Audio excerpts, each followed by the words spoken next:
The plot starts with 4 friends sitting in a bar celebrating their friend's new job. One of the guys says, "Hey, look, that guy reminds me of someone. Isn't that the badass who used to get into fights all the time?" That's right, it's Kim Chamonji, which means idiot in Korean. It's said that after high school, he joined the gangsters and then got into a car accident and broke his legs. All gangsters end up like that. He drank several bottles of soju by himself. The protagonist heard all this conversation and then loudly banged his glass on the table, paid and headed for the exit.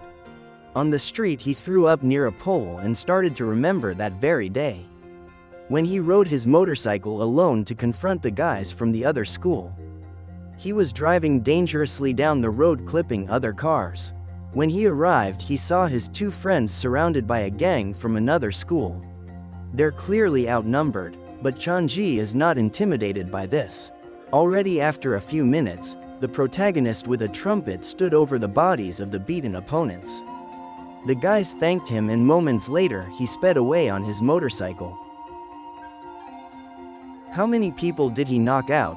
This kid will be a legend at school tomorrow," said one of the rescuers. Chonji's going at breakneck speed thinking about how cool he is for beating 18 people. He's so fucking strong. He didn't see the truck on the right and it hit the motorcyclist, making the protagonist fly away like a light toy. You go back to our time where Chongji is standing next to his vomit by the pole. "Ew, what stinks so bad?" says someone from behind. "Uncle, why don't you get out of here? Stop puking here," said the gopnik. The hero apologizes and says he's leaving and won't bother them. "What happened there?" asks one hooligan to another. "It's nothing, just some bow-legged cripple puking here." That's what Chanji heard and his ass ripped. "What did you say?" the protagonist asked angrily. A few minutes later he was lying beaten on the ground. By the way, normally by all laws of the genre, he should have kicked them. But there's a break in the pattern. He goes home beaten up, glad they didn't steal his wallet. On the pedestrian bridge he meets a homeless grandfather who asks for some money for food, as he hasn't eaten in days. The protagonist replies that he has no money.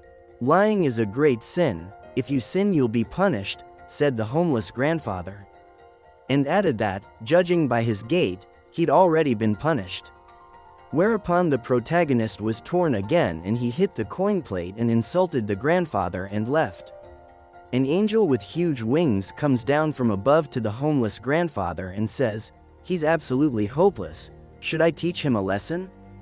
"That's unnecessary. I'll deal with this guy myself," replied the grandfather and flashed his red eyes. A little flashback from Chonji's childhood. His name means perfect knowledge in Korean. But at school, as is common for children, his name changed from Chonji to Chamonji, it's mean idiot in Korean. As it turns out, names are twisted in all countries. Stupid childish habit. Tell me in the comments if your name was misspelled at school. They kept teasing him, but the protagonist put up with it. Everything has a limit. He punched the little bastard in the face and realized one thing. That his fists were a lot stronger than he thought. So he found school diplomacy, which is the only way to get things done. Our hero came to a house where the light was on. Inside there was a TV set with white noise on the screen, and there was garbage lying around. And in the middle of the room a man was sleeping. "You hung the rent on me again. How long are you going to suck the juices out of your own son?" asked Chanji. Yes, it was his father. His dad says he will definitely find a job and everything will be fine, just to help him one last time. Then he said he was sorry, to which the protagonist told him to die. When he left the house, he was followed by a figure. Later at home, Chongji is playing online games on his computer and yelling into the microphone. He gets a message on his phone saying he's cursed. "What the hell?" thought Chongji, and there was a knock on the door. "You have a package," said a voice from the other side of the door. He opened the door and there was a girl. "So where's the package?" asked Chongji. "I'm not falling for this scam." Then he slammed the door with force, but the girl managed to grab the door and prevent it from closing. "Chanji, you got a divine curse," said the girl with crazy eyes. Chanji was about to rush into the fight when he felt a strange feeling in his legs. The pain started to fade away. The girl started her report. Kim Changji, 27 years old, unemployed. An irascible and immoral person who would have become an important figure in the gangster world if his legs were intact. You have done many bad things in your life and incurred the wrath of God. Now you must atone for your sins. What nonsense, Chanji starts screaming and swings to hit the girl. But she didn't even flinch. Who is she? Who am I? The girl asked and reached for her jacket pocket. From where she lightning pulls out a knife and stabs the protagonist in the stomach with it. She says, "If you're wondering who I am, I'm the one who by God's order will walk your path with you. I'm your guardian angel." What? What angel? What guardian? You just stabbed a kid. The protagonist's stomach bled, his eyes started to darken and he lost consciousness. The moment after the truck accident appeared before his eyes. He had broken both his legs and begged the doctors to save him. He woke up with a strange sensation in his body. The pain was gone again. His legs didn't hurt anymore and neither did the knife wound on his stomach. What the fuck is this? The girl tells him to check the wound. He lifts up his shirt and there is no trace of the wound. The body is completely unharmed. The protagonist remembers exactly what she stabbed him with, how he ended up in one piece. The girl explains to him that he won't die as long as she's around, because she's his guardian angel. Then she collapses on his bed and starts looking around the room. God cursed me and now I have to fulfill someone's wishes, right? Asked Chanji. But what did I do to be cursed? The girl explained that she was just following orders and let him remember what he did. It's hard to remember, the protagonist is a prankster. God comes to this world in different guises and there's a secret that only angels know. In fact, God is very petty and the reason for the curse can be trifling. Changji remembered that homeless grandfather. Did he curse him because of something like that? The girl says her name is I am Xian and she's a novice angel trainee. And that she's happy to work with him. The protagonist isn't sure yet and the girl asked him the reason for his doubts. Well, he's an atheist and suddenly God, angel, curse is not so easy to believe. The girl took out a knife and offered him another demonstration of his strength. The protagonist receives a message on his phone with a picture of a homeless man and the words, "Fulfill this man's wish." Xian is excited about the first assignment and offers to start fulfilling it right away, but Jianji is in no hurry to do so. "What happens if I refuse?" asks the protagonist. The girl replied that he will go to hell, to which Chanji laughed. "You think I'm scared of some hell?" Xian tapped something on her phone and showed him a screen that said, "Go to hell," and a 1-minute timer. The hero would have to go to hell for 1 minute and see for himself what it was like there. The minute's up. The hero has experienced millions of lives and millions of deaths. He's been disappointed in humanity and enchanted again. There's no telling how awful it was out there. But at least I think so. On the screen we just see the protagonist being terrified. After a minute, the protagonist turns into an old man and says he's okay with it. "What's what?" The girl said, "I agree." Already shouted Changji. We're taken to the roof of the school, where a beaten-up high school kid with glasses is standing on the edge. Get used to it. Sometimes the author will take us so abruptly to other plot events. Nerd, he says it's not hard, you just close your eyes and step. Hey, what are you doing? Chanji asks him from behind. Nerd, did you know that if you kill yourself, you go to hell? It's fucked up there. Well, you can trust Chanji on that one. We go back 3 days to when the protagonist got a text message telling him to help a homeless guy. He found the man and asked him directly, "What is your wish?" The man didn't hesitate and said he would give him 10,000 won. He wanted to eat soup. Chanji handed him a 10,000 won bill, and the man jumped away. shouting that he might have some soju left over for him. The protagonist's cell phone vibrated, a message saying that the task had been completed. "Congratulations." Xian appeared out of nowhere. "Don't scare me like that again," asked Changji. "The world is not limited to the visible. Don't worry if you can't see me because I'll always be there for you," replied the angel. And a series of tasks began, one after another. Changji was digging holes, carrying bricks. And then one day, he got the job of disrupting a wedding. After that, he became famous on social media as a groom from the future. Then someone wanted kids to believe that Super Bear Boxer was real. Changji had to spend the whole day in a bear costume handing out presents to the kids.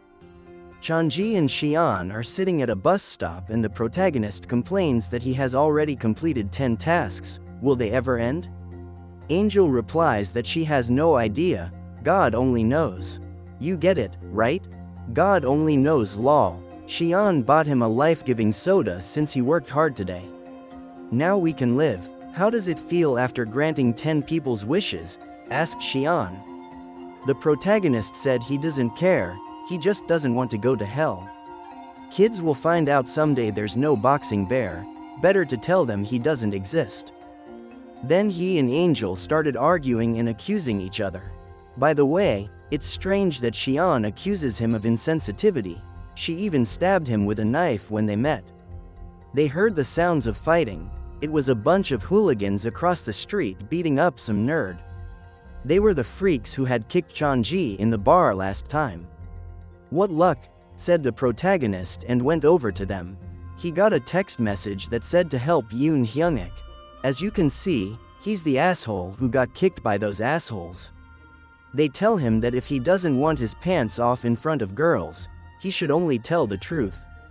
He's the one who posted on Facebook about going to report the bully in chief. "Okay, now take his clothes off," say the pink-haired leader. "Hey freaks," shouted the main character to them. A super bear boxer appeared in front of the bullies. "Am I the only one who thinks he has a mustache? I'm so fucking glad to see you. Have you been well?" said the boxing bear. "You know us, don't you?" said the gangsters. "The glasses guy who just got punched in the kidneys, you're Yoon Hyung-ik, right? You don't have to say what you want, it's all clear. Now attack with the whole gang," says the boxing bear. This time it'll be different because he's not the same cripple they beat up in the bar. One of the assholes says he can handle him alone. The bear says to hit him first, because he's wearing a padded suit, it gives him a head start. Freak tried to hit him, but the bear easily dodged the blow. Now it's my turn. Changji hit the jerk so hard that he flipped in the air several times. The bully called him a coward because he didn't actually let him hit him first. The protagonist agreed, hitting with gloves on is too much disrespect to his opponent and throws it off. After which he starts beating the bully with his bare hands. And the rest of the thugs look on. That's it, this one's over. Now the rest of the assholes. Their pink-haired leader comes out to meet him. "Are you in charge?" "Sort of." Changji noticed his hands. The leader had them in his pockets. "Hands, you got it, asshole," said the protagonist. "Wow, look at him pretending to be cool, you should be an actor. How about I bet your hands are wet with sweat and you're looking at me trying to bluff me," whispered Changji in his ear. "Now I'm going to beat you until you shit yourself. I'm sure you've figured out by now that little hooligans, scum who bully the weak, are no match for me. It's no use resisting, you'll shit your pants in front of your friends and tomorrow you'll have a new nickname, Shit Myself. Your game of being the school's badass ends today." But his revenge plan is thwarted by his guardian angel. Enough for today. After that, the thugs snarl and walk away. You know how dogs behind the fence act aggressive, and when you open the gate, they pussyfoot around. "What are you doing? Those suckers owed me a favor," says Changji. "But you seem to have forgotten your basic duties," Angel hints at the glasses man. The schoolboy thanks them for saving him, but Changji says there's nothing to thank them for. Because after today, he'll get more from them tomorrow. After that, the protagonist chases the schoolboy away. Xian asks the protagonist why he was so rude to him. Changji said he knows guys like that, he has a victimized look in his eyes. That loser will be a loser all his life. They never change, if you accept being a victim once, you'll be a victim for the rest of your life. The girl replied to him, "That's how then great you became a loser." This is a sore subject for Changji, that's why he started yelling at the angel. The protagonist noticed that the task was not completed. The angel explained to him, apparently his wish was not to escape from this gang. He called out to the schoolboy, "Hey, what's your strongest wish?" The kid started mumbling something in response, saying he didn't even know what to think. Finally the asshole said he just wanted to get stronger. Poo, this is going to be a tough job for Changji. The job difficulty status has been changed to difficult. The protagonist is resting at home. He completed 10 tasks in 2 days and didn't sleep once. Shi Yan said she's going to wash up and then go straight to bed. What do you mean wash up and go to bed? What the hell are you doing brushing your teeth and sleeping here? Naturally, it's not like I don't have a home, replied the girl. Why would he? She's an angel. Changji tells her to get lost. She calms him down by saying she only looks like a girl, in fact all angels are sexless. Like in the movie Dogma, remember the moment with Alan Rickman, only the olds will remember. And why the fuck was she sticking his new toothbrush in her mouth that he bought last week for 25,000 won? Apparently, angels get cavities too. Just think of her dental expenses over thousands of years of her life. After that, the protagonist's ass finally burned and he kicked the girl out the door. What a douchebag. The girl asks him through the door, does he feel sorry for his toothbrush? Then she calls him, "Ch manji," it's mean idiot on Korean. He opens the door and sticks his hand out with a toothbrush. Take the brush and get out. How heartless. A girl walks through the door and asks the protagonist if he's really going to kick her out. She has nowhere to go, and she doesn't have any money either. Changji sneers, the great angel couldn't conjure up some cash? Okay, she'll leave, but she'll steal his wallet first. And with magic, she steals the wallet from his desk. Thanks for the money. Hold it right there, thief. The protagonist tries to catch her, but fails. We cut to a schoolboy lying on his bed, remembering how he was bullied at school. That mob of bastards, led by the pink-haired one, trying to find out who it was in the bear costume. He's told they'll beat him up after every class until he brings a bear boxer. He's terrified to go to school tomorrow, but he still doesn't call the phone that Changji gave him, which wasn't his phone by the way, but Xian's. Meanwhile, the pink-haired man and his thugs are discussing how they're going to look for the boxer bear. They agree that they will beat the nerd until he gives up and tells them.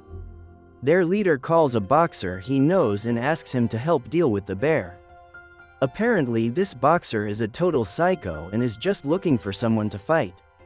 Since Xian is kicked out of her house, she has to spend the night at a construction site, in some concrete pipes. But she finds positivity everywhere and enjoys the beautiful view of the river. Suddenly her familiar angel flies to her. Her name is Angel A. It's a reference to the movie Luc Besson. Tell me in the comments if you've seen it.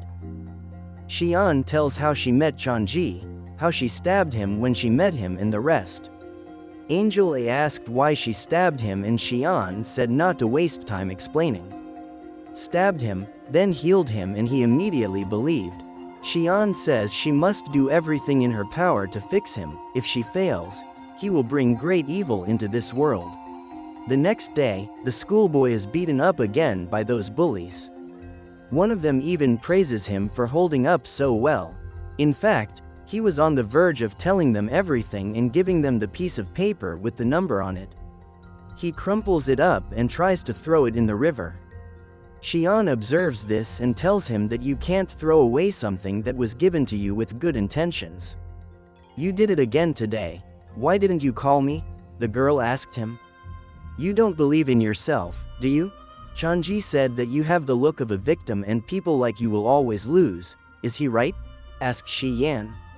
All this time one of the bullies had been following them, hoping that he would lead them to the bear boxer. It almost worked, they found the girl. Without further ado, he punched the schoolboy and then turned to Xian. Now it's your turn, baby girl. She wants to telekinesis the knife out of her pocket, but nothing comes out. Turns out angels have limited powers on Earth in a situation where other people besides the ward can see them. Telekinesis, invisibility, flight are automatically blocked. Xian remembered his angel lessons, after which the bastard slapped the girl. Hey asshole, you have no business here, you can get out, says the bully. The schoolboy said sorry to the girl and cowardly ran away. I was hoping he'd at least step up, but he didn't. The bully grabbed the girl by the hair, and she turned around and poked him under the breath with her open palms. Let the Angel, Martial Arts, Chapter 18, Spear of Longinus. It was bad timing for the bastard to have reinforcements arrive. So where's our bear, cutie? Asked one of the freaks. But the girl replied that she wouldn't betray the man she was supposed to protect as a guardian angel. She had no idea where he was. The protagonist is putting up flyers at the same time, he has to get money from somewhere. He decided to buy some fried chicken. Do you want the usual 1 portion and salad? Asked the salesman. No, 2 portions this time.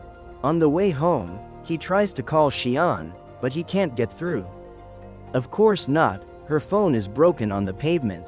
These assholes beat up the girl and she's sitting on the ground covered in blood. She could use some help. The man with the pink hair hands her the phone. Go ahead and call your bastard bear. So that's what they call pain, said the angel. She remembers that when she was in heaven she asked God to make her human so she could feel it all for herself. Come on, hit me again and then again and then again, says the girl with crazy eyes, like Tyler Durden from Fight Club. The bandit did hit again, but she just wanted more, the fucking psycho. The guards run towards them. Apparently someone saw that there was a fight and decided to call them. Shi Yan took advantage of the pause and ran away from those assholes. Now that no one could see her, her strength returned to her. She grabbed her knife and took off into the sky. She went to Chonji's house, of course. The protagonist of course freaked out at the sight of her. She was all battered and bloody. She didn't regenerate because she wants to walk around with her wounds for a while. What's that in your hand? Is that the famous chicken? She turned the chicken into a pile of bones in the blink of an eye. How many out of 10 do you dislike this frame? Xian tells me that she met Hyungik today. That high school kid, if you know what I mean. Afterwards, they argue about whether the schoolboy can be fixed or if he'll be a loser for the rest of his life.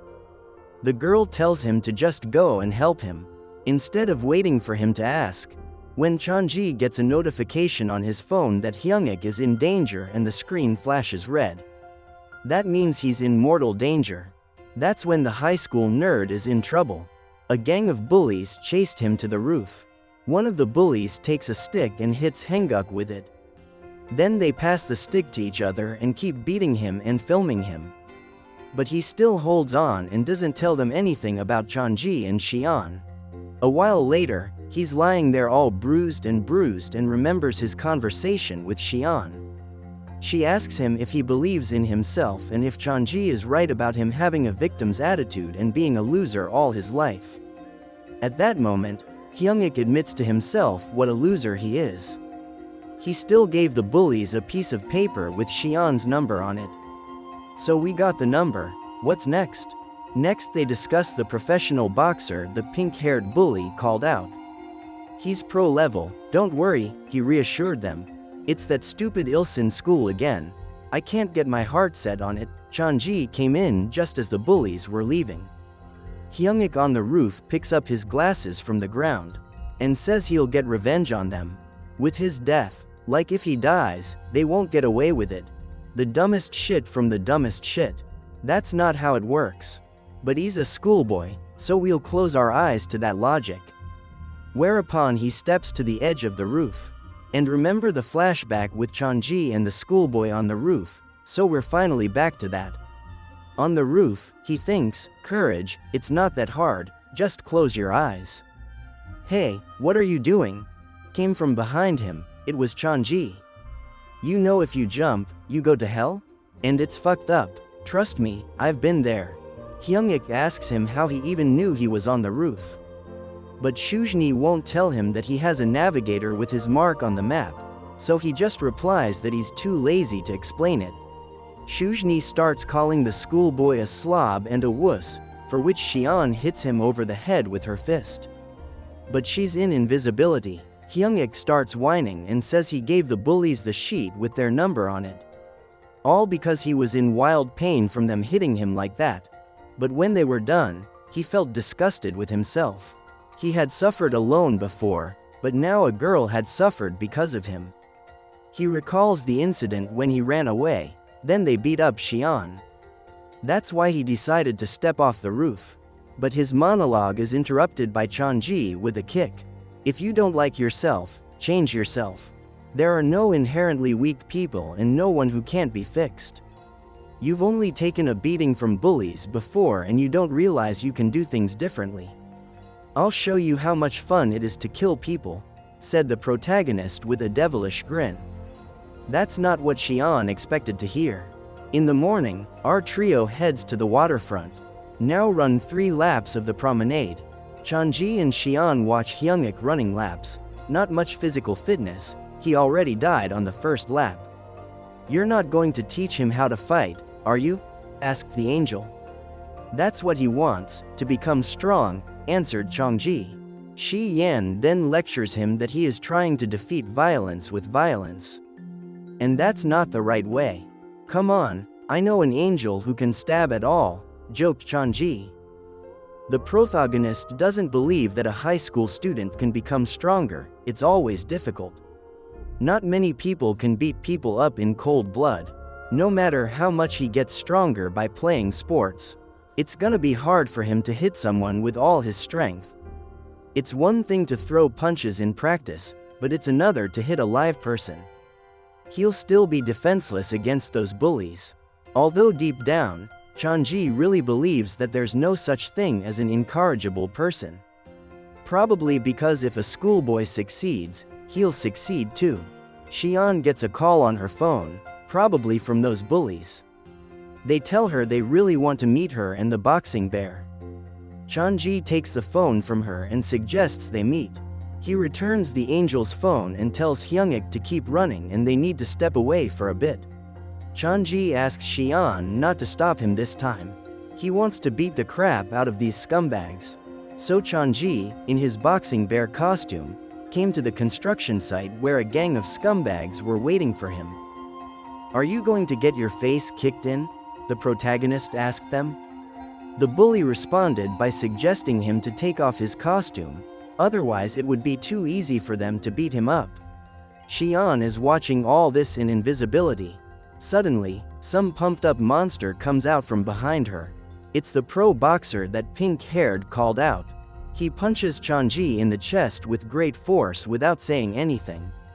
And then another and another, causing Changji in his suit to twist in the air. He even lost his bearings a little. Well, enough to get the suit off? The boxer asked him. Who the hell is he? His fists punch even through the suit, thought Changji. Have you heard of Mazinger? It's a manga character, a giant robot that launches a fist rocket at opponents. Changji throws a boxing glove at the boxer, but he easily fights it off. It was a deceptive maneuver, after which Chonji's barehanded punch from the bottom to the top. It seems the thugs' plan didn't work and they watch in horror as their boxer lies on the ground. Then they panic and start running away. But their pink-haired leader didn't make it in time. Changji catches him by the scruff of the neck. Don't you want to play tough guy anymore? We go back to Hyungik who is resting on a bench. Changji and Xian came back and threw his phone to him. It's his weapon now. On the phone was a video of the pink-haired scumbag holding up his shitty underwear, saying he pissed and shit because Super Bear Boxer taught him a lesson.